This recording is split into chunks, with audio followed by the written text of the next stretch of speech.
poor mother with baby shares her last roll with a man on the street. Unknowingly, he was a billionaire in disguise. What happens next is unbelievable. The sun began to set between the buildings when Emma entered the bakery with Lily in her arms. The 6-month-old baby was awake, her blue eyes observing everything with silent curiosity. Emma adjusted her daughter on her hip, trying to balance the weight as she opened her hand to count the coins.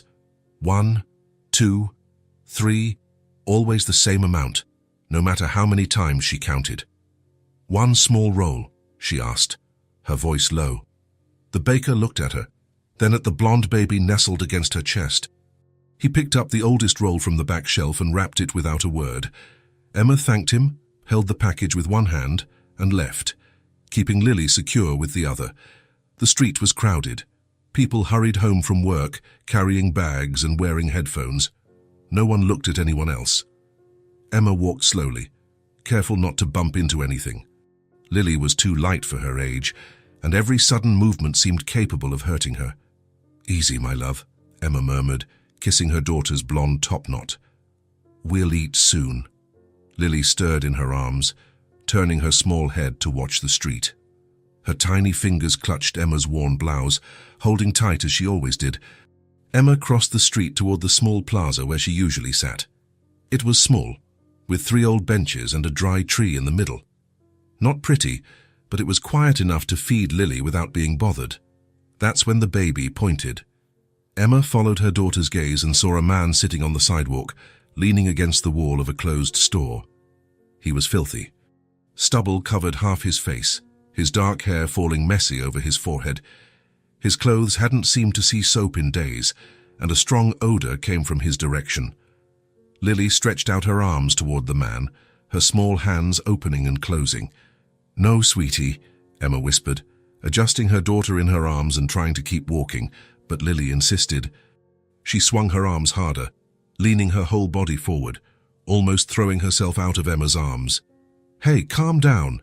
Emma held her daughter firmly, stopping in the middle of the sidewalk. The baby looked at her with those huge clear eyes, then pointed again at the man and smiled. Emma felt something squeeze in her chest.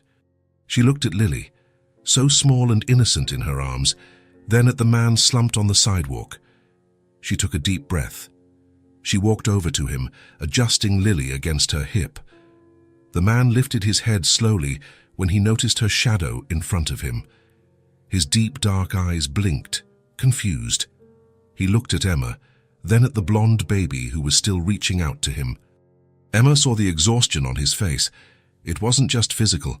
It was the kind of weariness that lived in the bones. Lily giggled and clapped her hands, happy to be close to him. Emma looked at the wrapped roll in her hand. It was all she had until she could get some money, and she didn't know when that would happen. She looked at her daughter in her arms, so light and fragile. Then she looked at the man. She didn't think much. Holding Lily securely with one arm, she unwrapped the roll with her free hand and broke it in half. She held out one of the halves to him. "Here." The man remained still, as if he didn't understand what he was seeing. He looked at the bread, then at her, then at the baby who was smiling in her arms. "Tie here," Emma repeated with a slight nod. Lily clapped her hands, encouraging him. He took the bread slowly, his dirty hands trembling a little. He held it with both hands, clutching it lightly, and stared at it as if it were pure gold. Emma saw his eyes well up. It wasn't quite crying, but it was very close. "Thank you," he whispered, his voice hoarse and low, almost choked. Emma just nodded. Lily gave another little laugh and snuggled back against her mother's chest, satisfied. Emma turned around and began to walk. Her legs felt heavy and her hands were shaking a little. Half a roll, it was all she had. But she looked at Lily in her arms, so calm and happy, and she couldn't regret it. She sat on the bench in the small plaza and placed Lily on her lap, facing her. She broke off small pieces of the roll and fed them to her daughter, who ate slowly, her blue eyes shining with satisfaction. Emma ate the rest in silence, carefully sharing each bite. Lily always ate first. "Always." "There, my love," Emma murmured, wiping the crumbs from the baby's mouth. "We'll get more tomorrow." Lily yawned and leaned her small head on Emma's shoulder. When she finished, Emma got up adjusted her daughter in her arms, and began to walk back to the small room she rented. It was Fare's, but she didn't have money for the bus. Lily slept on the way, her peaceful face nestled against her neck. Emma didn't look back, but if she had looked, she would have seen the man still there, holding the roll with both hands. He hadn't eaten yet. He just stood still, his eyes fixed on the blonde woman walking away down the street with the sleeping baby in her arms. Ethan Miller couldn't move. He looked at the bread in his hands, felt the weight, the texture. He brought it to his nose and closed his eyes. Simple smell of wheat. Nothing sophisticated, nothing special, but it had been given with something he hadn't seen in so long that he had almost forgotten it existed. True generosity. She had almost nothing. She had a baby in her arms. She was visibly tired and hungry, and yet she had stopped. She had broken her own bread. She had given half of it to him, not for status, not to feel good about herself, simply because her daughter had pointed and she had seen another hungry human being. Ethan bit into the bread slowly. It was dry, but it tasted like dignity, like humanity. He stayed there until the sky grew completely dark. The streetlights came on, the people disappeared, and he remained seated, thinking. She didn't know who he was. She didn't know about the penthouse and the agency, the millions.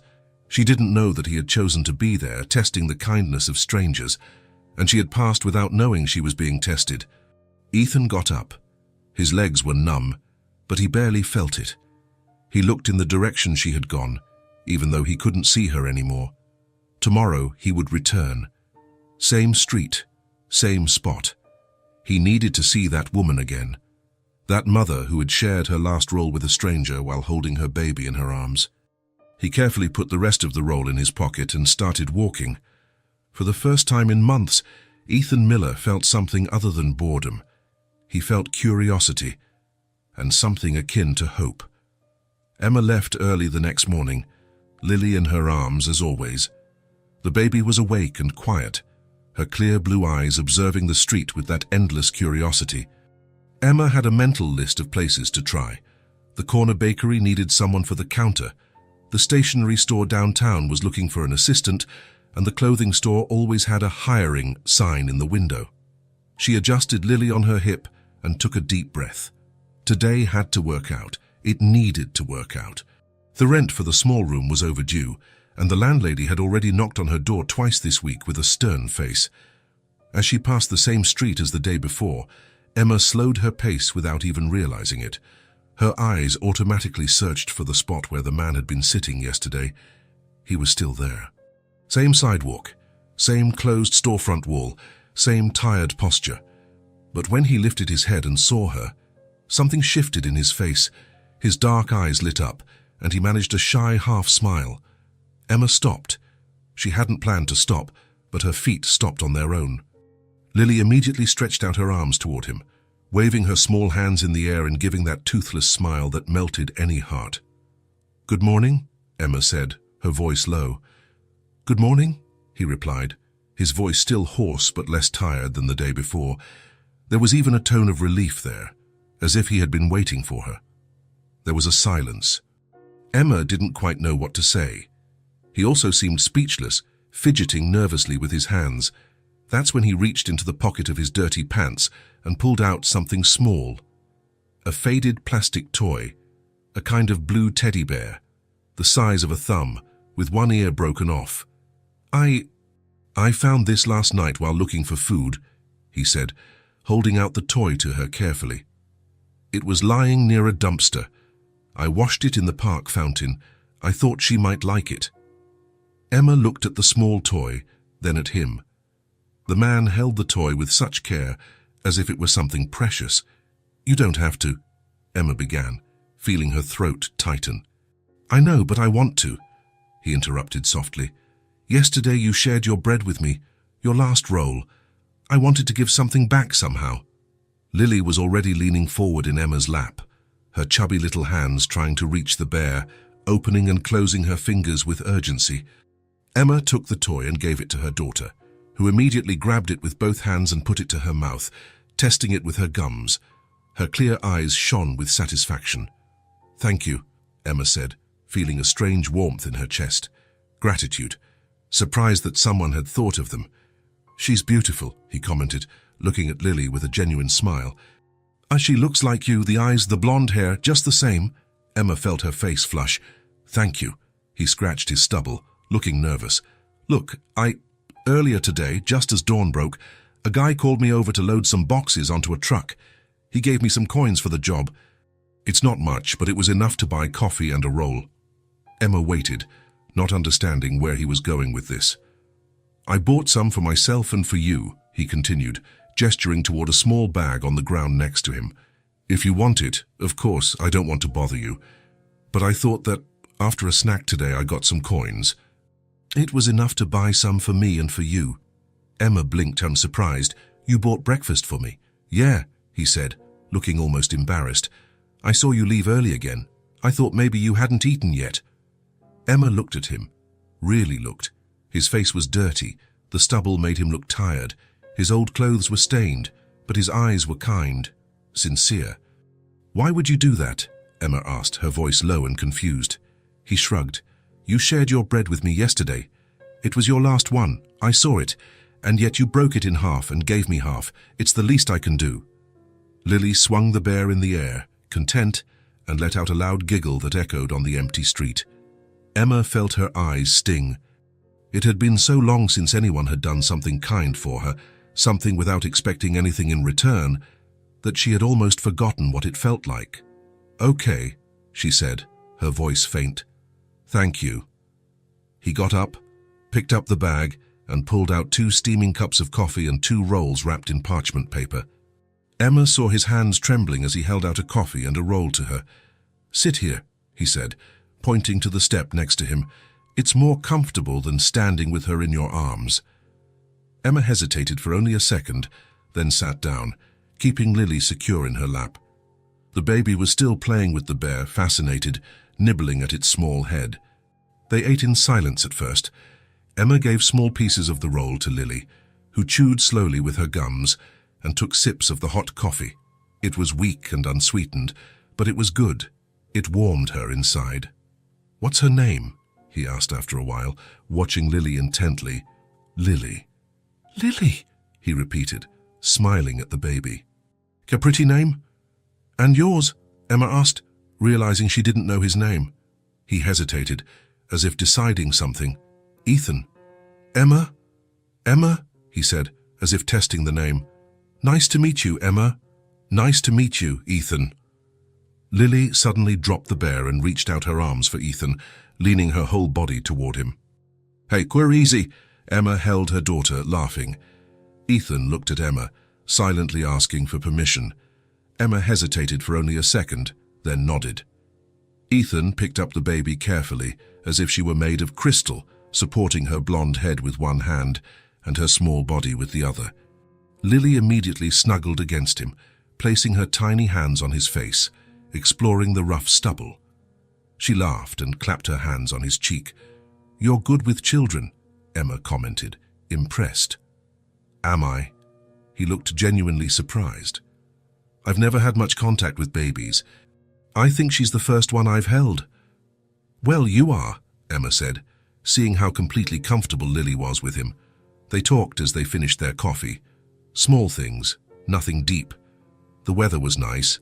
Lily was growing fast. The street was busier today. Shy paused, but real conversation. Emma realized she was relaxed, which was rare. She was usually tense, always on alert, but there, sitting on the dirty step with Ethan holding Lily, she felt strangely safe. When Emma finished her coffee, she got up and held out her arms to take Lily back. "I have to go. I'm going to look for a job today." Ethan carefully handed Lily back, adjusting the baby in her arms. "Good luck." "I hope you find something. Thank you for the coffee. And the toy, that was very kind." It was nothing. Emma started walking away, Lily in her arms clutching the blue bear. She didn't see it, but Ethan stayed there, watching until she turned the corner. The first stop was the corner bakery. Emma entered with Lily in her arms and waited for the owner to finish serving a customer. When he finally looked at her, Emma forced her best smile. "Good morning. I saw you need someone for the counter. I'd like to try for the position." The man looked at her, then at Lily, who was nibbling the bear in her mother's arms. His face hardened. "Do you have someone to leave the child with?" "No, but she's quiet, well-behaved. She won't distract." "It won't work," he cut in, dryly. "I need someone who can stay all day, from 6 in the morning to 6 at night, without distractions." "A child is a distraction, sorry." Emma felt her chest tighten. "I understand." "Thank you." She left, holding Lily a little tighter. The baby was nibbling the bear, oblivious to the rejection. The stationery store was next. Emma went in and talked to the cashier, who was nice and even smiled at Lily, but gave the same answer. "With a baby, it's not possible, dear. We need someone available all the time who can work overtime." "You understand, right?" Emma understood, but that didn't make it any easier. At the clothing store, they didn't even let her finish explaining. The manager, a man in a grey suit, looked at Lily and shook his head. "We don't hire mothers with infants. Store policy." "Sorry." Emma left the third store with shaky legs and stinging eyes. Lily was starting to fuss, tired of being held for so long. "Calm down, my love," Emma whispered, kissing her daughter's forehead. "Just one more try, okay? Just one more." That's when she realized she wasn't alone. Ethan was across the street, half hidden behind a pole. He wasn't looking directly at her, but he was close enough to have seen all 3 rejections. Emma felt a strange mixture of shame and relief. Shame because he had witnessed her failures. Relief because she wasn't completely alone. She crossed the street slowly, Lily complaining softly in her arms and pulling her mother's blonde hair. "Did you follow me?" Emma asked when she got closer. There was no aggression in her voice, just curiosity. "I'm sorry," Ethan said immediately, looking embarrassed. "I just wanted to know if you were successful, and I saw you go into the bakery, then the stationery store, and I thought I'd wait to see, but I could tell from your face that it wasn't easy." Emma gave a humorless, tired laugh. "They don't want mothers with babies. They think we can't work properly, that we'll miss work all the time, that the child is more important than the job."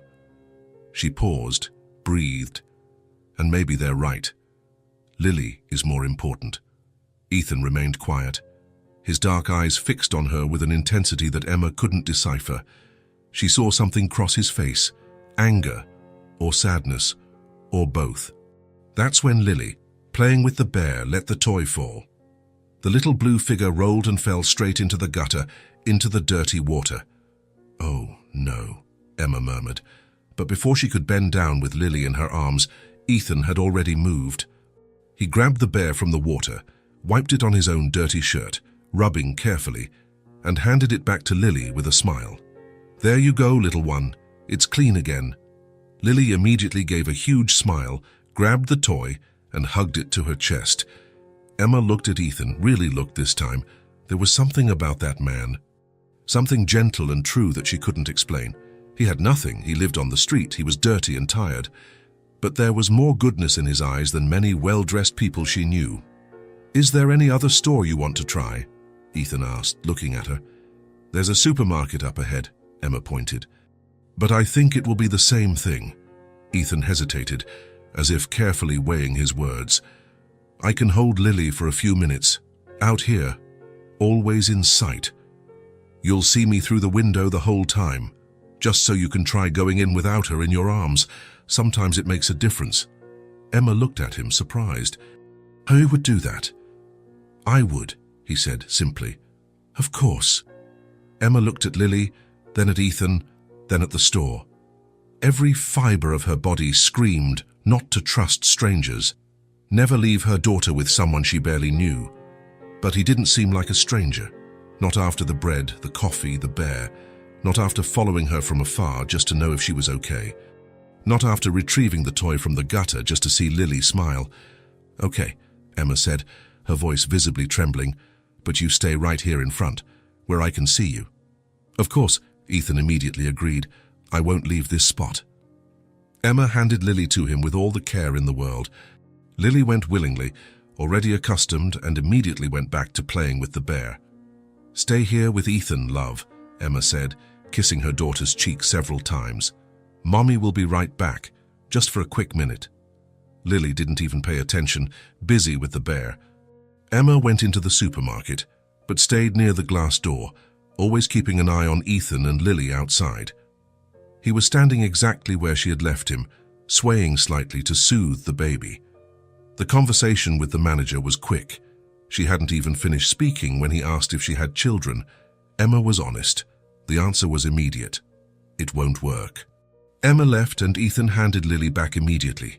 The baby was calm, almost asleep, still clutching the bear. "So?" Ethan asked, although he already knew the answer. "Nothing," Emma said, her voice tired. "Same thing. But thank you for holding her." "Any time you need," Ethan said, completely sincere. "Truly, any time." Emma looked at him and felt something shift. Trust, small, fragile, but real. She was starting to trust him. "Thank you, Ethan, really, for everything today." He just smiled, a tired but genuine smile. "See you tomorrow." Emma nodded, smiling too. "I think so." She walked away, Lily already asleep in her arms with the bear clutched against her chest. But this time, when she looked back after a few steps, Ethan was still there, and he waved. Emma waved back, feeling a warm sensation in her chest. For the first time in a long time, she didn't feel completely alone in the world. The following days settled into a strange, almost comfortable routine. Emma left every morning with Lily in her arms, walked down the street where Ethan stayed, and always found him there. He was never absent, always with something small, a piece of fruit someone had given him, a cookie left over from somewhere, once even a clean handkerchief that he said he had found and washed in the park fountain. Lily always smiled when she saw him. She stretched out her arms, waved the blue bear that was now inseparable from her, and Ethan always broke into that tired but genuine smile.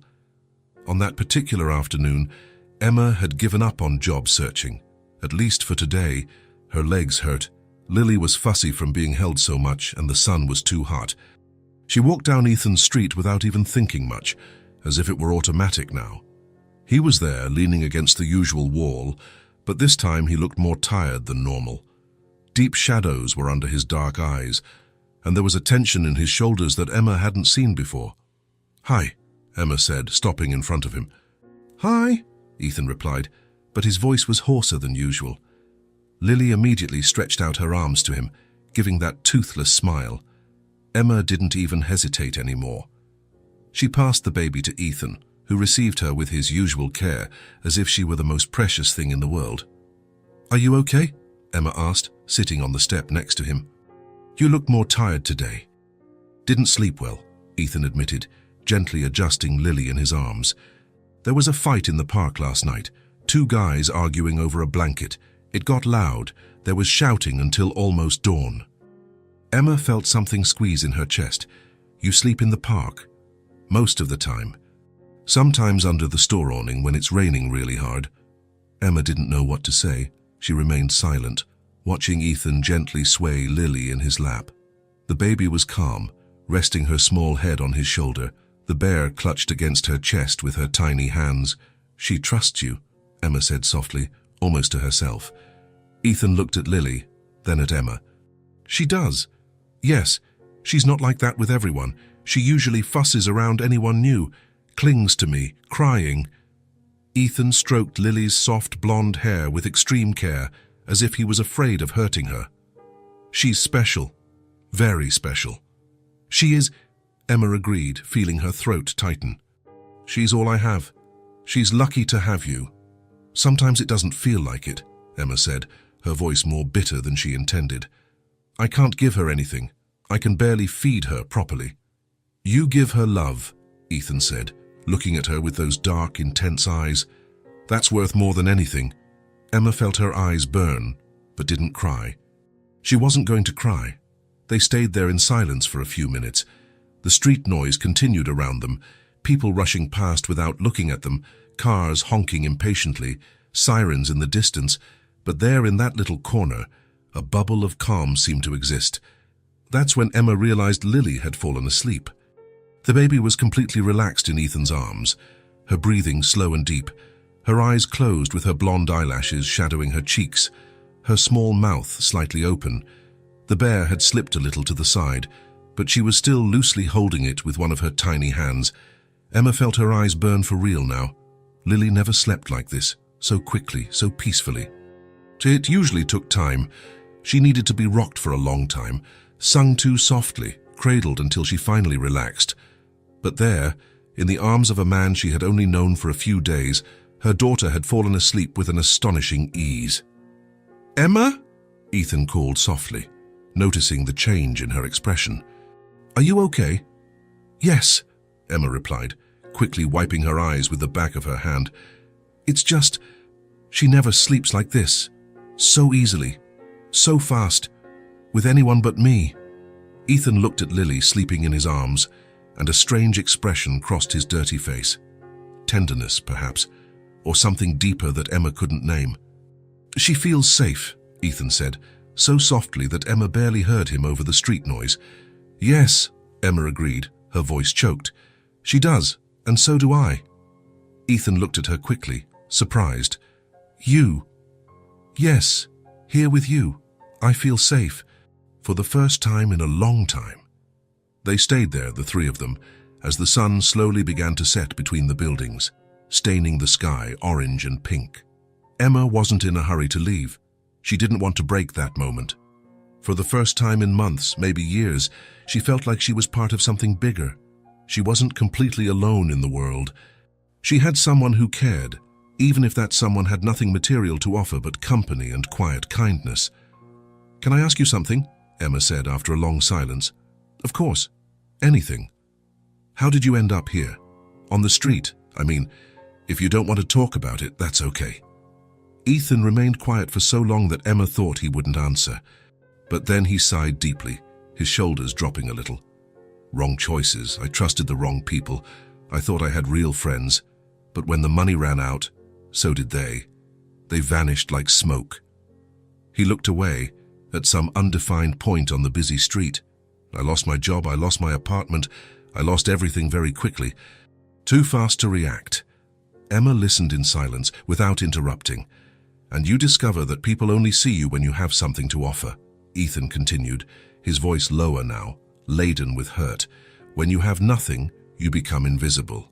People literally cross the street to avoid walking near you. They look away as if you were a ghost."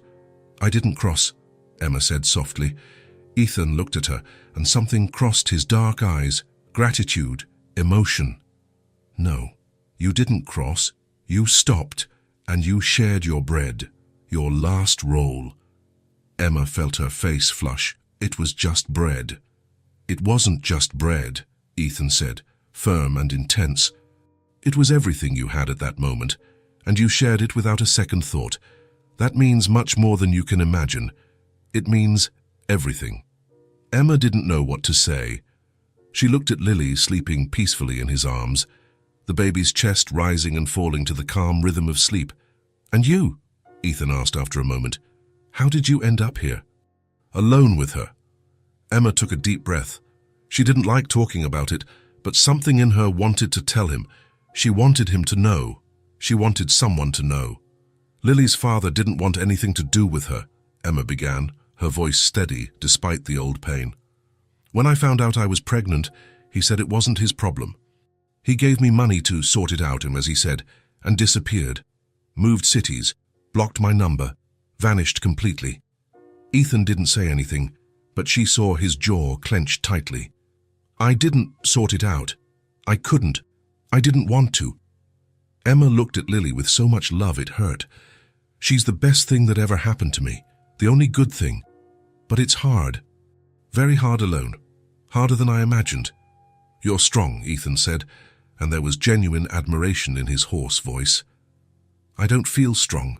I feel tired all the time. Exhausted. Strength isn't not feeling tired.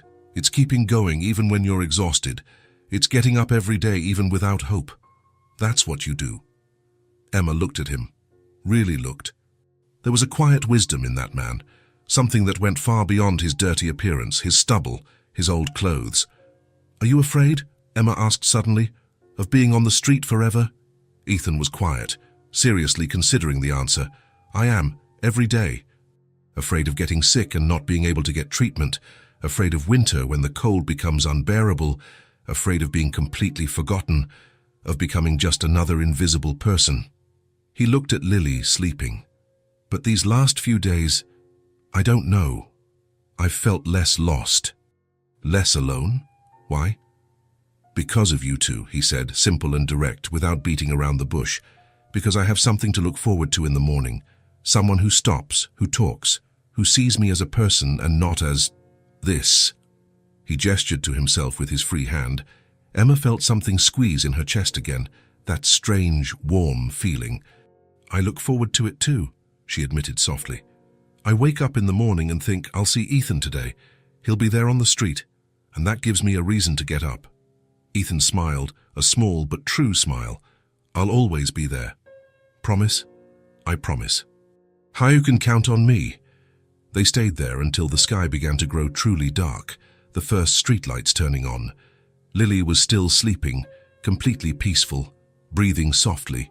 Emma knew she needed to go, that it was getting late, but she didn't want to break that moment. For the first time in months, maybe years, she felt like she was part of something bigger.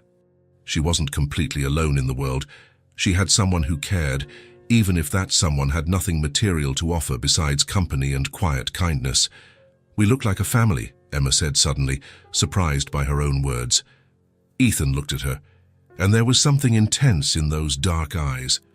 We do look like one. A strange, makeshift family. Emma laughed softly, but it was a laugh laden with emotion. The best one I've ever had, Ethan said, and he seemed completely serious. Emma felt her eyes burn again. Ethan, it's true, he insisted, looking at her with an intensity that made her blush. You two are the best thing that has happened to me in a long time, maybe ever. Maybe the only truly good thing that has happened. Emma didn't know what to say. She sat there, next to him on the dirty step of the street, with her daughter sleeping in his arms, and felt something warm and frightening grow in her chest. It wasn't love. Not yet. But it was the beginning of something. The beginning of something real. That's when she remembered. The envelope in her bag, the paper that had arrived under the door of her small room yesterday afternoon. Ethan, Emma said, her voice changing pitch completely. I need to tell you something. He looked at her, immediately attentive. What? What happened? Emma pulled the crumpled envelope from her bag and held it with visibly trembling hands. I got the eviction notice. I have 5 days. Ethan's face completely changed. What? I couldn't pay the rent this month, or last month. The landlady has been patient until now, but now she wants the room back. Someone else wants to rent it. Emma looked at the paper, the letters blurred by the tears that were forming. I have until Saturday to leave. 5 days. Emma, Ethan began, his voice filled with something she couldn't quite identify. Despair, maybe, fear, anger. I don't know what to do, Emma admitted, and for the first time in weeks she let her vulnerability show completely, without hiding.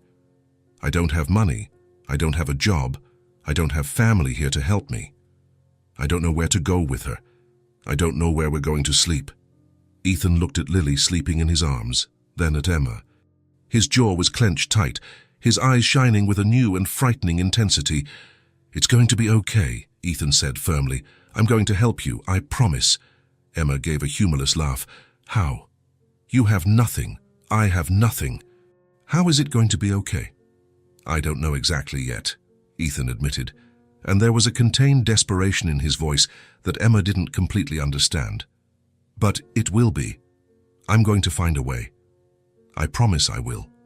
Ethan, you don't have to promise things you can't deliver.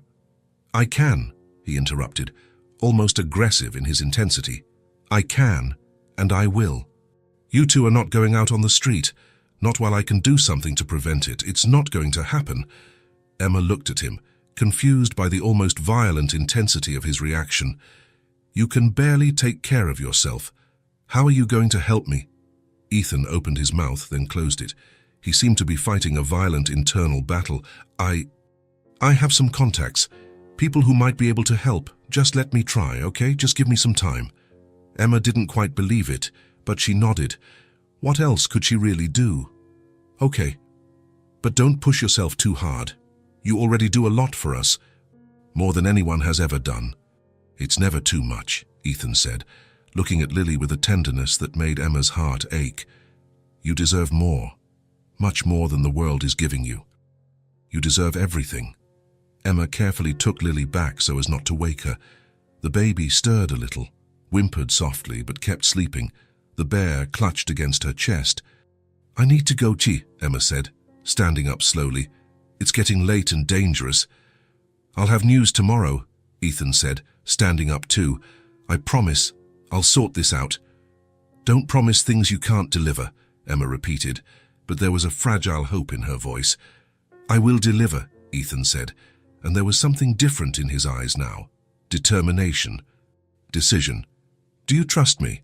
Emma looked at him, at the dirty and tired man who had retrieved a bear from the trash to make her daughter smile, who had bought coffee and a roll with the only coins he had, who had held Lily with such care that the baby had fallen asleep peacefully for the first time in weeks. I do, Emma said, and realized with surprise that it was true. She trusted him. Ethan smiled, and for the first time since she had met him, his smile fully reached his eyes, lighting up his tired face. Then it's going to be okay. I promise it will. Emma nodded and started walking, Lily sleeping soundly in her arms. When she looked back one last time, Ethan was still standing there, watching. But there was something different about him now, something she couldn't identify. Determination, purpose, and perhaps a little fear of what he needed to do. What Emma didn't know, couldn't know, was that as soon as she turned the corner and disappeared from view, Ethan pulled a cell phone from the inside pocket of his dirty jacket. An expensive, modern cell phone, completely out of place with the rest of his shabby appearance. He dialed a number from memory, waited 2 rings. It's me. You need to pick me up, now. And prepare the penthouse. I'm going to have important visitors. He hung up and looked in the direction Emma had gone, his face etched with determination. I'm going to save you both, he murmured to himself, even if it means showing who I really am, even if she hates me afterward. Emma woke up to crying. It wasn't Lily's normal cry for food or a dirty diaper. It was different, sharp, desperate. She jumped out of the narrow bed and picked her daughter up from the makeshift crib, a cardboard box lined with blankets. Lily was hot, too hot. Oh my God, Emma whispered, touching the baby's forehead. Her skin was burning. Lily was crying non-stop, her small face red and wet with tears and sweat. Her blue eyes were glazed over, unfocused. Her breathing was heavy, with a strange wheezing sound in her chest. Shh, my love, shh. Emma tried to soothe her, but her own voice was trembling with panic. Mommy's here. She ran to the tiny sink in the room and wet a towel with cold water. She passed it over Lily's forehead, neck and small arms. The baby kept crying, her breathing getting heavier and heavier. Emma looked at the clock, 5:30 in the morning. It was still dark outside. She needed help. She needed to take Lily to the hospital, but she didn't have money for a taxi. She didn't have money for anything. Wait, sweetie, wait, Emma murmured, dressing her daughter with shaking hands. Lily was crying so hard that her whole body trembled. Emma grabbed her bag, shoved the important things inside, and ran out of the room with Lily in her arms. She stumbled down the stairs, almost falling twice. The street was empty and dark. The sun hadn't risen yet. Emma started running toward the street where Ethan stayed, praying he would be there. She needed him. She didn't quite know why, but she needed him. Lily was crying softer and softer now, which was worse, much worse. Hold on, my love, hold on, Emma pleaded, tears streaming down her face as she ran. When she reached the street, Ethan was awake, sitting on the step. He lifted his head when he heard the hurried footsteps, and his face changed completely when he saw Emma running with Lily in her arms. Emma! What happened? She has a fever, a high fever, and her breathing is heavy. I don't know what to do. Emma spoke all at once, her voice hysterical. Ethan took Lily in his arms and touched the baby's forehead. His face turned pale. How long has she been like this? I just woke up to her crying. She's so hot, Ethan, so hot. Ethan looked around quickly, then back at Lily. The baby had stopped crying but was too limp, her eyes closed, her breathing rapid and shallow. "Let's go now. I'll take you," Ethan said, already moving. "Hospital. Now." He started walking quickly down the street, Lily in his arms, Emma running behind him. When they reached the main avenue, Ethan raised his arm and stopped a passing taxi. The driver looked at them suspiciously. Ethan was dirty, looking like a homeless person, but then he saw the baby and Emma's look of desperation. "City hospital, fast," Ethan ordered, getting into the taxi with Lily. Emma got in right behind them. "Is the child sick?" the driver asked, already accelerating. "Yes, please, hurry," Emma pleaded. The taxi sped through the still empty streets. Emma held Lily's hand, which was almost motionless in Ethan's lap. The baby was breathing too fast, her chest rising and falling at a frightening pace. "Stay with us, little one," Ethan murmured, holding Lily carefully. "Stay with us." Emma saw sweat running down his face. His hands were visibly shaking as he held the baby. "She's going to be okay, right?" Emma asked, her voice breaking. "Tell me she's going to be okay." "She will," Ethan said firmly, but Emma saw the fear in his eyes. "She'll be okay. We got here in time." Lily let out a small whimper, and her body trembled. Her breathing became even faster. "She's getting worse," Emma cried out. "How much longer?" Ethan asked the driver, his voice tense. 3 minutes. "Make it 2, Ethan ordered, and there was an authority in his voice that made the driver accelerate even more. Emma held Lily's small hand, which was hot and limp. "Hold on, my love, just a little longer." "We're almost there." Ethan looked at Lily, then at Emma. His face was pale, his eyes shining. "She'll be okay," he repeated, but he seemed to be trying to convince himself too. The taxi braked abruptly at the hospital entrance. Ethan ran out with Lily in his arms before the car had even fully stopped. Emma tossed some coins at the driver, not even knowing if it was enough ikings, and ran after him. Ethan pushed open the hospital doors and went straight to the reception desk. "I need help. The baby has a high fever and heavy breathing," he said to the receptionist, a middle-aged woman who looked at them with a mixture of surprise and suspicion. "ID and insurance card," she said mechanically. "What?" Emma gasped, arriving next to Ethan. "I need the child's ID and the health insurance card." "I don't have insurance," Emma said, desperately, "but she needs help now. Without insurance, you need to go to the public hospital or pay privately," the receptionist said, already reaching for a form. "So you'll have to wait in the general queue." "Wait," Ethan repeated, his voice dangerously low. "Are you looking at this child? She can't wait." "Those are the rules, sir. Without insurance. Treat the child now." "I will pay," Ethan's voice echoed through the hospital corridor. Several people turned to look. The receptionist blinked, startled. "Say, sir, you need to calm down." Ethan reached into the inside pocket of his dirty jacket and pulled out a leather wallet. Emma looked confused. He opened the wallet and pulled out a card. It wasn't a normal card. It was black, completely black, with gold lettering. The receptionist looked at the card and her eyes widened. "I will pay for anything that is necessary," Ethan said, his voice firm and cold. "Private doctor, exams, medication, hospitalization, whatever. But you will treat this child now. Now." The receptionist took the card with trembling hands and swiped it through the machine. She looked at the screen, then at Ethan, then back at the screen. "Mr. Miller," she said, her voice changing tone completely. Emma froze. "Mr. Miller?" "Yes," Ethan said, impatient. "And the child?" "Of course, immediately." The receptionist pressed a button. "I need a gurney here at reception. Pediatric emergency." 2 nurses appeared running with a small gurney. Ethan placed Lily on it carefully. "High fever, rapid breathing, started less than an hour ago," Ethan informed quickly. "She's 6 months old." "We're taking her now," one of the nurses said, already pushing the gurney. "I'm going too," Emma cried out, trying to follow. "The mother can accompany us," the nurse confirmed. Emma looked back once. Ethan was standing at the reception desk, holding the black card, his face pale and tense. Their eyes met for a second. Ethan?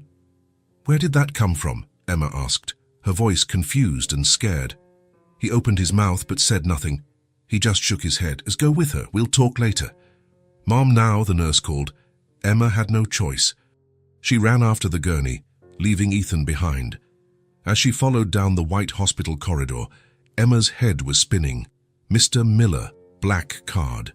The receptionist had completely changed her attitude. The card had worked instantly. Where had Ethan gotten that? How did a homeless man have a card like that? Who was Ethan, really? But then Lily whined softly on the gurney, and Emma forgot all the questions. All that mattered was that her daughter was okay. The rest could wait. Ethan stood at the reception desk, the card still in his hand. The receptionist was looking at him with a mixture of confusion and respect. Mr. Miller, Excuse me, but you were... It doesn't matter. Ethan cut her off and putting the card away. I want the best doctors, the best treatment. Money is not an issue. Yes, sir. Of course. Ethan looked in the direction of the corridor where Emma had disappeared. He ran a hand through his dirty hair, his heart still beating wildly. He had ruined everything. Emma was going to find out. She was going to know that he had lied from the beginning. But Lily was being treated. That's what mattered. He sat down in a chair in the waiting room, his head in his hands. At least she'll be okay, he murmured to himself. At least I managed that. And he waited. Emma stayed outside the examination room while the doctors examined Lily. She could hear her daughter crying inside, which was good. Crying meant she was breathing. After about 15 minutes that felt like hours, a doctor came out. She's going to be fine, he said immediately, and Emma almost fell to her knees with relief. It's a respiratory infection, treatable. We're starting antibiotics now and we'll observe her for a few hours. Thank you, Emma whispered, tears streaming down her face. Thank you so much. Mr. Miller has already authorized all necessary procedures and medications, the doctor continued. You don't need to worry about costs. Emma blinked Mr. Miller again. Who is Mr. Miller? The doctor looked confused. The man who brought you, he paid for everything up front with the black card, one of our premium patients now. Emma remained silent. Black card, premium patient, paid for everything. Can I see my daughter? Of course. She is already stabilized. Emma entered the room and saw Lily lying on a small bed, with an IV in her arm and an oxygen mask over her small face. Her blue eyes were open now, still red but focused. When she saw Emma, Lily reached out her hand. Emma took her daughter's hand and cried, with relief, with fear, with confusion. Lily was fine. She was going to be fine. But Ethan? Who was Ethan? Emma looked at the door, knowing he was out there somewhere, and that she would need answers. Many answers. Because the man she knew as a homeless person, dirty and without anything, had just paid for a private hospital without batting an eye. He had a card that made the receptionist tremble. He had been called Mr. Miller, with respect. Nothing made sense, but as she looked at Lily breathing better, one thing became clear. Ethan had saved her daughter. No matter who he was, he had saved Lily, and Emma didn't know if she should thank him or be afraid. Maybe both. Lily was asleep. The antibiotic had taken effect and the fever had gone down. Her breathing was normal again, calm. Emma stayed by the small bed for hours, holding her daughter's tiny hand, until she was absolutely sure she was okay. Only then did Emma allow herself to think about Ethan. She left the room slowly, leaving Lily sleeping under the care of a nurse, and went to the waiting room. He was there, sitting in a corner chair, his head resting against the wall, his eyes closed. But when Emma approached, he opened his eyes immediately, as if he had been waiting for her. "Aunt, how is she?" were his first words. "Fine. She's going to be fine," Emma replied, her voice colder than she intended. Ethan closed his eyes again, relieved. "Thank God." Emma crossed her arms. "You need to explain yourself." He opened his eyes and looked at her. There was fear there, real fear. "Emma." "No, you owe me an explanation." Emma sat in the chair next to him, but kept her distance. "Who are you really?" Ethan took a deep breath. He ran a hand through his dirty hair, and Emma realized for the first time that the gesture seemed too natural, too refined for someone who lived on the street. "My name is Ethan Miller," he began, his voice low. "That part is true, it always has been." "And the rest?" "The rest?" He paused, as if choosing his words carefully. "I own an advertising agency, Miller & Associates. It's big. National campaigns, corporate events, awards. We make millions a year." Emma felt as if she had been punched in the stomach. "What?" "I'm rich, Emma, very rich." He looked at his own dirty hands. "I have a penthouse downtown, cars, full bank accounts, everything a person could want." "Then what were you doing on the street?" Emma asked, her voice starting to tremble. "Why did you lie?" "I didn't exactly lie," Ethan said quickly. "I just didn't tell you everything. It's the same thing." "I know." He looked at her, and there was pain in his dark eyes. "I know, and I'm sorry, but let me explain, please." Emma said nothing. She just waited, her arms crossed tightly. "I was tired," Ethan continued. "Tired of the falseness, the spectacle, the people who only approach me because I have money. Everyone wants something. A campaign, a contract, a recommendation, cash. No one saw me as a person, just as a walking wallet." Emma remained silent, but something in her tightened. "I wanted to know if there were still real people in the world, people who do good without expecting anything in return, so I went out in disguise. I dressed like a homeless person and went to the street. I wanted to test humanity, I guess." "Test humanity," Emma repeated, her voice bitter, as if it were an experiment. "It wasn't like that," Ethan said, desperately. "I swear it wasn't like that. At first, maybe, but then you showed up." Emma felt the tears burn in her eyes. "You let me share my last role with you." Her voice broke on the last word. Ethan flinched as if he had been slapped. "Emma, it was my last role, Ethan. I had nothing else. And you were testing if I was a good person, if I passed your test." "No." Ethan leaned forward, desperate. "That wasn't it. When you shared that bread, I wasn't testing anything. I was truly hungry. I was truly tired. And you were the first person in weeks who looked at me like a human being." "But you had money the whole time," Emma said, tears streaming now. "You could have bought anything, and you let me give you half of the only thing I had." "I know," Ethan said, his voice hoarse, "and it broke me. When you walked away that day, I stood there looking at that piece of bread and I cried. I really cried, because I realized I had found something real, something that doesn't exist in my world." Emma angrily wiped her tears. "And yet you kept lying." "I was going to tell you," Ethan insisted. "Every day I thought about telling you. But the more time passed, the more afraid I was of losing you both. You were the only good thing I had, the only real thing." "Were we not an experiment for you?" Emma asked bitterly. "No," Ethan said firmly. "Never. What we had was real, Emma. Every conversation, every moment, every time I held Lily, it was all real. You were the only genuine connection I've had in years, the only person who truly saw me." "But I didn't see you," Emma said, her voice breaking. "I didn't truly see you. I saw what you wanted me to see, a lie." "The person you met was me," Ethan said, moving a little closer. "The Ethan who sat with you on the step, who retrieved a bear from the gutter, who held Lily while she slept. That's me. The rest is just circumstance." "Circumstance," Emma repeated, incredulously.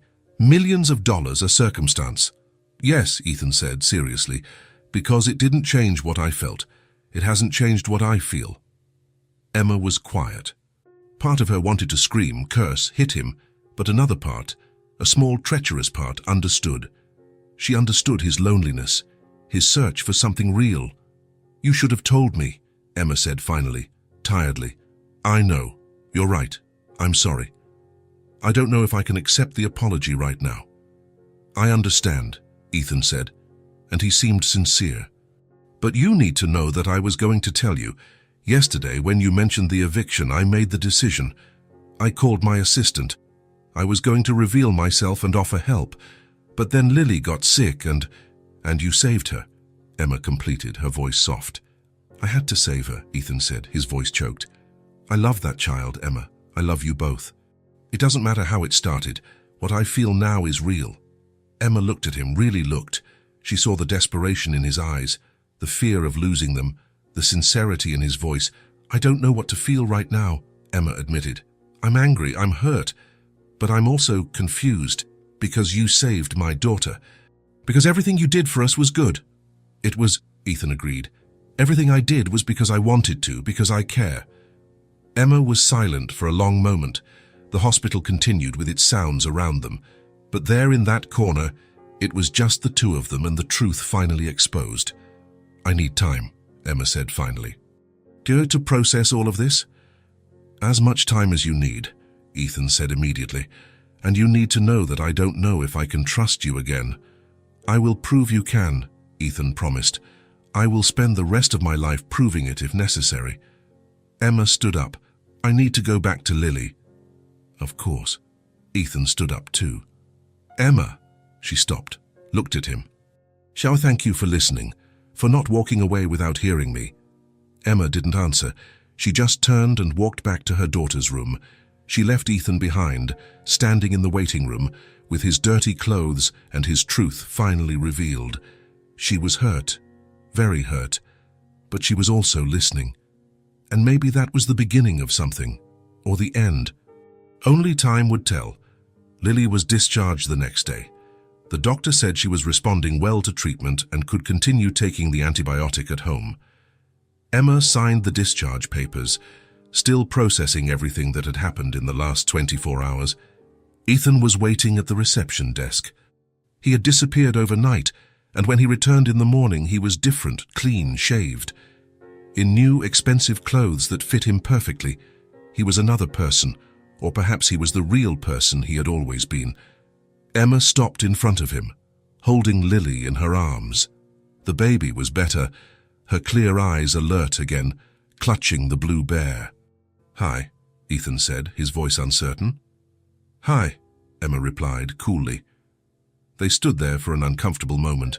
Ethan seemed to want to say something but didn't know how to start. "The taxi is outside," he said finally. "To take you back. Thank you."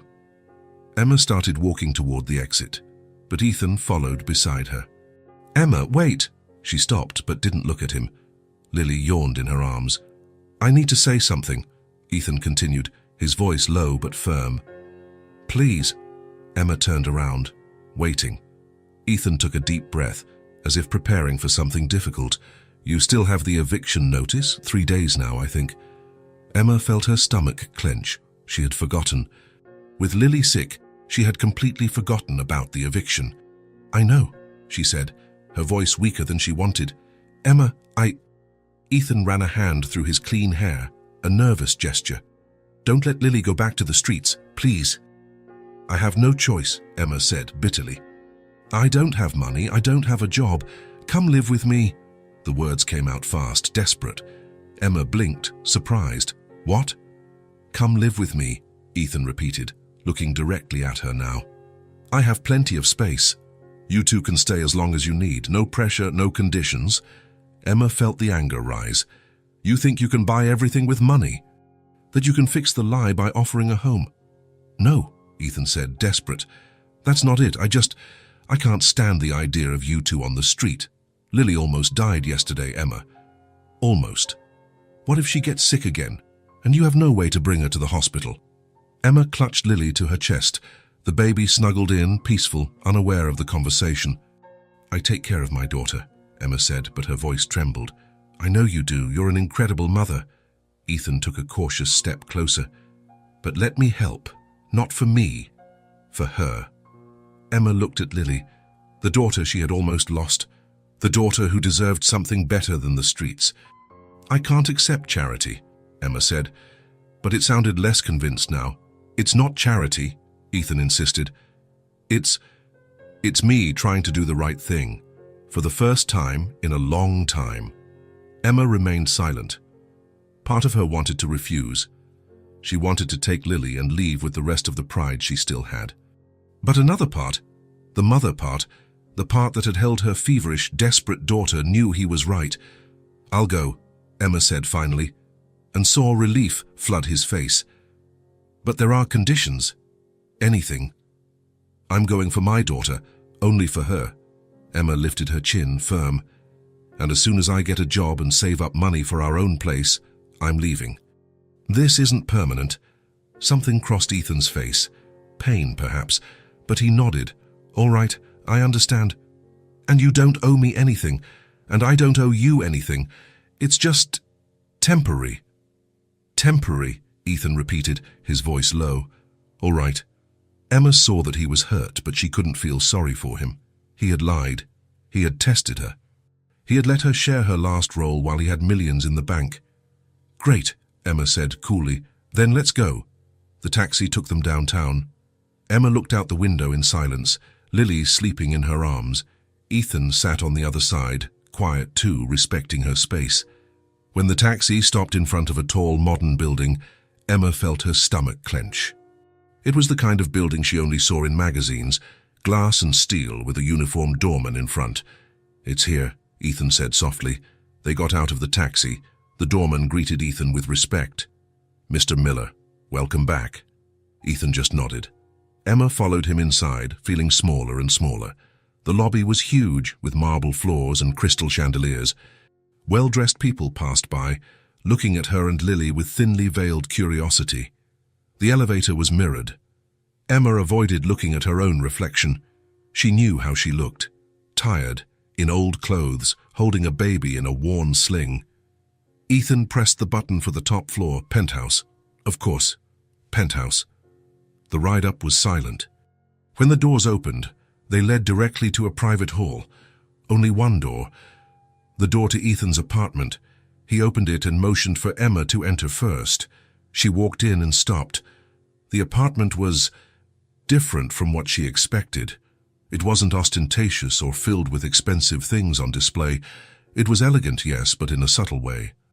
Clean lines in the furniture, neutral colors, plants in nice pots. There were even books on the shelves. It's beautiful, Emma said, because she needed to say something. Thank you, Ethan replied, closing the door behind them. The guest room is over there. It has a private bathroom. You two can use it. Emma walked to the indicated room. It was spacious, with a king-size bed, a large wardrobe, and huge windows with a view of the city. The bathroom was larger than the entire small room she had rented. If you need anything, just ask, Ethan said from the doorway. There are clean towels in the closet, shampoo and soap in the bathroom. Okay, Ethan hesitated. Emma, thank you for accepting. I know it was hard. Emma looked at him. I didn't accept for you, I accepted for her. The phrase came out harsher than Emma intended, but she didn't regret it. She saw Ethan flinch a little, his shoulders slumping. I know, he said softly, and it's okay, I deserve it. He started to leave the room. Ethan. He stopped, looked back. Thank you for saving her yesterday, for paying for the hospital. I genuinely appreciate that. Ethan smiled, but it was a sad smile. I will always save her, whenever I can, because even if you don't believe it now, I love you both. Emma didn't reply. She didn't know what to say. Ethan left, closing the door softly behind him. Emma sat on the huge bed with Lily in her arms. The baby had woken up and was looking around with curiosity, her clear eyes shining. It's just temporary, love, Emma whispered to her daughter, until we get back on our feet. Then we'll leave here. Lily grabbed the blue bear and smiled. Emma lay down on the bed with her daughter beside her. It was the most comfortable bed she had ever felt in her life. Soft, warm, safe. And for the first time in months, Emma let the tears fall freely. Tears of relief because Lily was okay. Tears of anger because Ethan had lied. Tears of confusion because she didn't know what to feel.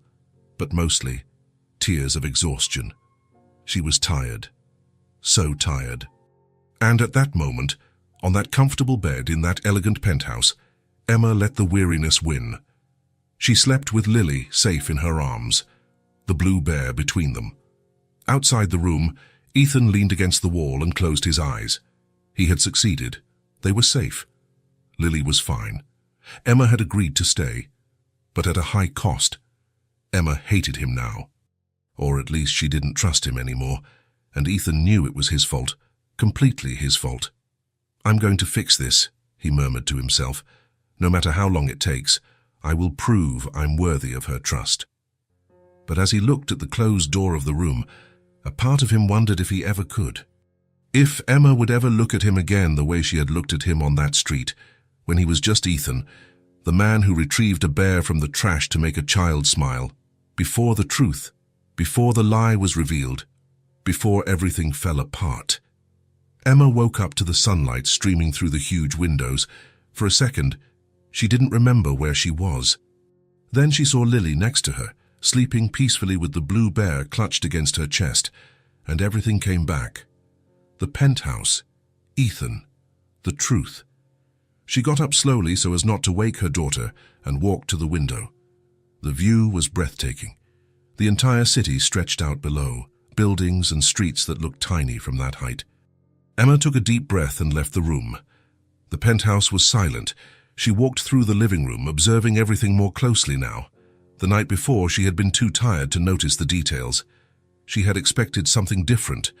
She had expected ostentation, expensive paintings on the walls, gold-plated furniture, flashy things that screamed wealth.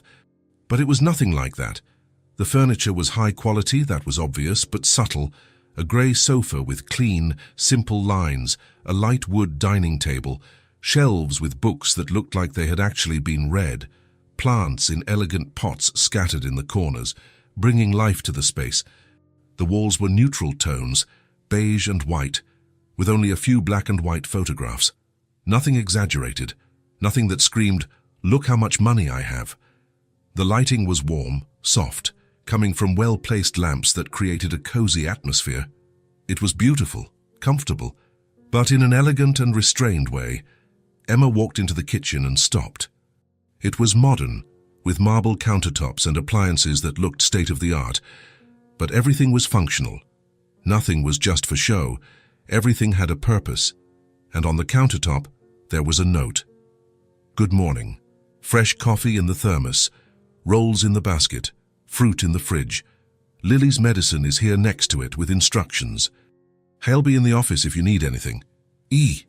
Emma picked up the note and saw that next to it was indeed Lily's medication, organized in a small box with the times written out. Coffee ready, food available, small gestures, silent ones. She poured a cup of coffee and drank it slowly, looking out the kitchen window. The drink was at the perfect temperature. Not too hot, not cold. Emma heard Lily starting to whimper in the bedroom and went to get her. The first few days were strange. Emma and Ethan barely spoke. When they crossed paths in the penthouse, they exchanged only the essentials. "Good morning." "Good morning." "Did Lily take her medicine?" "Yes." "Do you need anything?" "No." And nothing more. Emma stayed in the room most of the time, only leaving to get food or take a walk with Lily around the living room. Ethan seemed to understand that she needed space and didn't force conversation. But Emma noticed things. Every morning when she woke up, there was fresh coffee prepared. Sometimes warm bread, sometimes cut fruit, always something ready for her and Lily. The bathroom towels were changed daily, always clean and soft, folded neatly. Lily's medicines were always organized in the small box, with the times clearly marked so there would be no confusion. Once Emma noticed that her and Lily's clothes that she had washed and left to dry were ironed and folded on the bed. She hadn't asked for it. She hadn't mentioned anything. Ethan just did it. He didn't ask for recognition. He didn't draw attention to the gestures. He just did it and disappeared, respecting the silence Emma had imposed between them. Emma knew he stayed in the office most of the day. She heard his voice sometimes, talking on the phone about campaigns, clients, deadlines. The professional voice, firm, authoritative. Different from the soft voice he used with Lily. At night, Ethan usually ate dinner after Emma had already eaten and retired to the bedroom. He left the kitchen clean, the food put away, everything organized. It was as if he were trying to be invisible, trying not to bother her. Emma didn't know how to feel about it.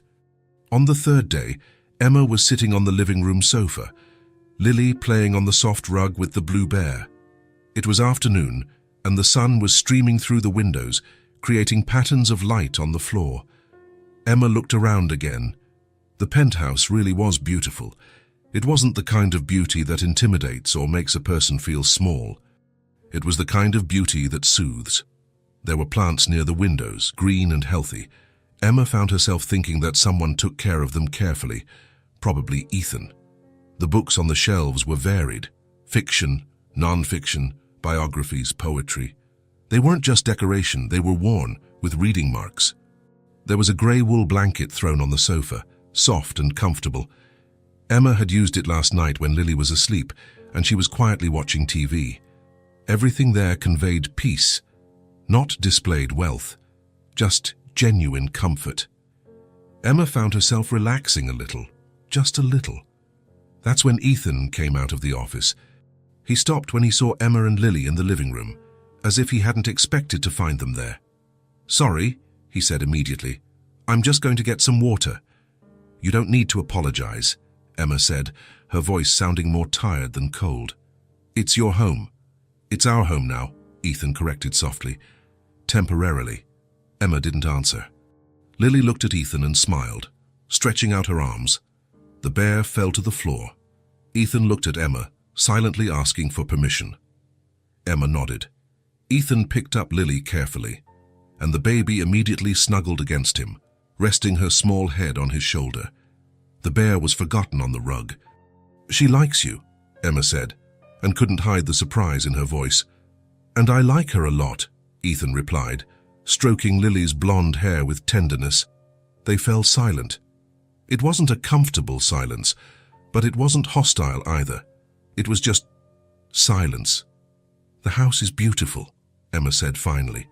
"It's not what I expected." Ethan looked at her, curious. "What did you expect? Something more flashy, luxuriously loud."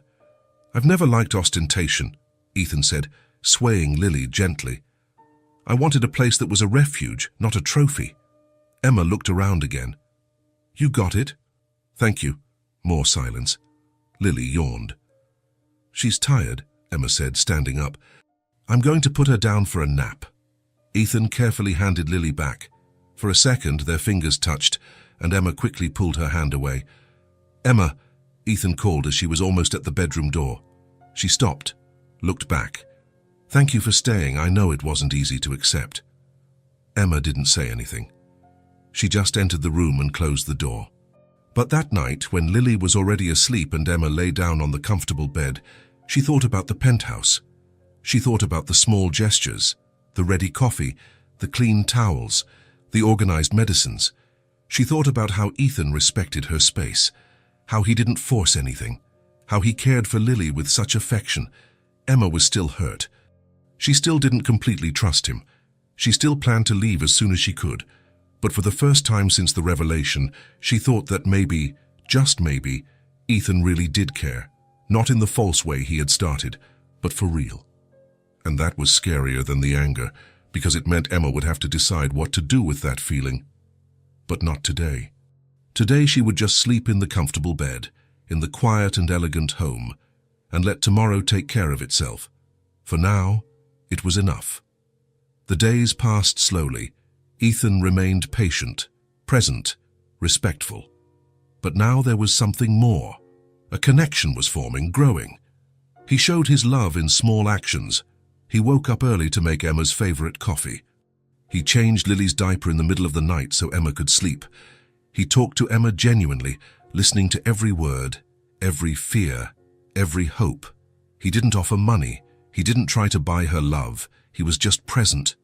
Emma felt her trust slowly returning. She saw how Ethan cared for Lily with infinite tenderness, how he looked at her as if she were the most important thing in the world. And slowly, very slowly, something began to change in Emma's chest. It was on a Thursday that Emma made her decision. Ethan had spent the entire afternoon in the office on video calls. Emma heard his voice explaining campaigns, discussing strategies, solving problems. He was working hard, she realized, and yet he found time to keep everything organized for her and Lily. Emma looked at the modern, functional kitchen. She knew how to cook. It wasn't anything sophisticated, but she knew how to make good, simple food. "I'm going to make dinner," Emma said to Lily, who was sitting on the rug playing, "just to say thank you." "That's all." Lily clapped her hands, agreeing without understanding. Emma looked in the fridge. She had everything she needed: chicken, fresh vegetables, rice, nothing too elaborate, but it would be made with care. She started cooking. She cut the vegetables, seasoned the chicken, put the rice on to cook, the kitchen filled with good, homey smells. When Ethan left the office 2 hours later, he stopped in the hallway. He looked at the kitchen, surprised. "Are you cooking?" "I am," Emma replied, without looking at him. "I thought we could have dinner together, if you want." Ethan was quiet for a second. "I want to, very much. It will be ready in 20 minutes. I'll set the table." Emma watched him out of the corner of her eye as he got plates, cutlery, glasses. He did everything carefully, placing folded napkins, even filling a pitcher with cold water. When the food was ready, they sat down at the table. Lily was in a high chair that Ethan had bought during the week, chewing small pieces of chicken with her gums. "This is delicious," Ethan said after the first bite, and he seemed genuinely surprised. "It's nothing sophisticated," Emma said, but felt her face flush at the compliment. "It's better than any expensive restaurant I've been to." They ate in silence at first. But it was a different kind of silence than the first few days. Less tense, almost comfortable. "Do you remember the first day?" Emma asked suddenly, surprised by her own words. Ethan looked at her. "I remember every second." "The bread," Emma said, her voice soft now. "Lily pointed at you and kept stretching out her arms." "And you stopped," Ethan completed. "You could have crossed the street. You could have ignored me, but you stopped. You looked lost." "I was," Ethan admitted, "completely lost. And then you broke that roll in half and offered it to me, and I held it like it was gold." Emma felt her eyes sting. "You cried?" "I did," Ethan confirmed, unashamed, "because no one had really seen me in so long. And you saw me, you and this little one here." He smiled at Lily, who hit her spoon on the tray, happy.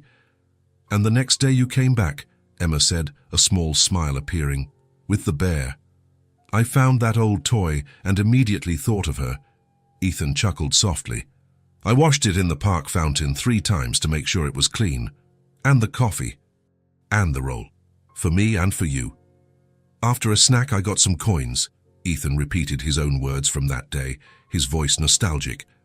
"It was enough to buy some for me and for you." Emma laughed.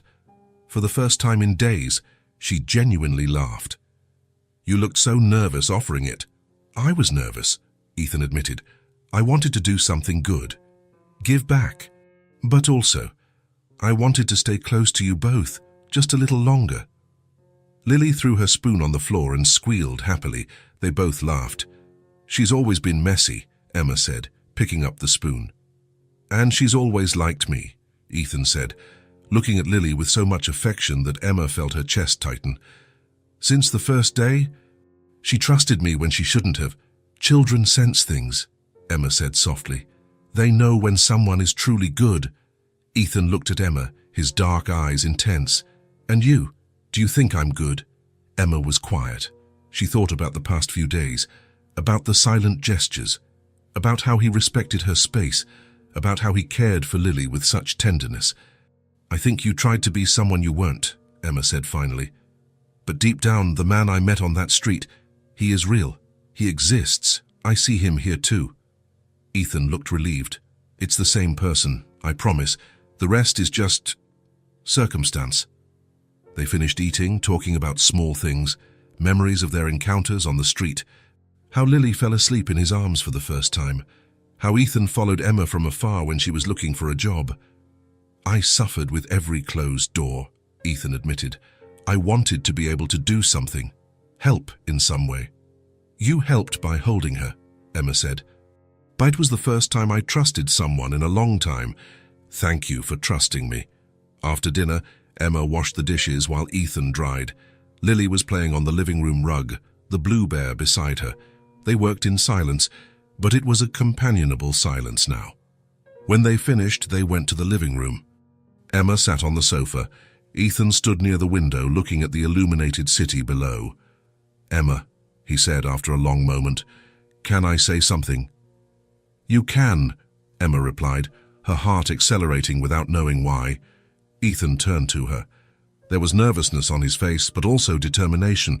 "These days here with you two..." They've been the best I've had in years. Maybe in my whole life." He paused, took a deep breath. "I've become attached to you. Very much. To Lily, and to you." Emma said nothing, just listened. "I've fallen in love with you, Emma," Ethan continued, his voice choked. "I don't know exactly when, maybe on the first day when you shared the bread. Maybe when I saw you trying every door, every job without giving up. Maybe when I held Lily and she slept peacefully. I don't know. But it happened." Emma felt her eyes sting. "I want to build a family with you," Ethan said, taking a step closer. "For real. Not because I have money to offer, not because I want to fix my mistakes, but because I love you both. And I want to be present.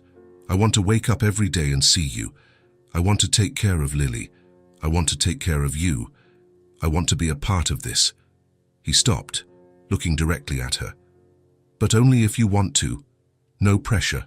No obligation. If you still want to leave when you get a job, I'll understand, I'll respect it, but I needed to tell you the truth. I needed you to know." Emma was silent. Tears streamed down her face now.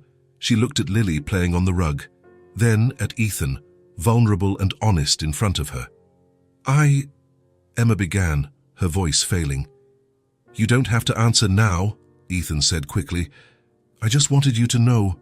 "I'm scared," Emma admitted. "Scared to trust again. Scared to get hurt. Scared to hurt Lily." "I understand," Ethan said softly, "and I won't rush anything. I will prove I'm worthy of your trust, every day, for as long as it takes." Emma wiped her tears. "You've already been proving it, in these past few days, in the small gestures, in the care you give her, in the respect you give me. So there's hope?" Ethan asked, his voice filled with emotion. "For us?" Emma looked at him, at the man who saved her daughter, who cared for them without asking for anything in return, who respected her space even though he was in love. "There is," Emma said finally, "but it will be slow. Very slow." "Slow is perfect," Ethan said, smiling for the first time in days. "I'll wait as long as it takes." The following weeks were different. Ethan continued to be patient, present, respectful, but now there was something more, a connection forming, growing. He showed love in small actions. He woke up early to make Emma's favorite coffee. He changed Lily's diaper in the middle of the night so Emma could sleep. He talked to Emma genuinely, listening to every word, every fear, every hope. He didn't offer money. He didn't try to buy her love. He was just present. Emma felt the trust slowly returning. She saw how Ethan cared for Lily with infinite tenderness, how he looked at her as if she were the most important thing in the world. And Emma also saw how he looked at her, with love, with respect, with patience. It was one night, almost a month after arriving at the penthouse, that Emma made her decision. They were in the living room, Lily sleeping in the bedroom. The television was on, but no one was watching. "Arthur," Emma said suddenly. He looked at her, attentive. "I said I would leave when I got a job," Emma began, and saw him tense up. "That as soon as I found my own place, I would take Lily." "I remember," Ethan said softly. "But now I know that this is our place," Emma continued, her eyes shining. "With you. Not because of the house, not because of the money, but because of who you are, what you do for us, how you love Lily, how you treat me."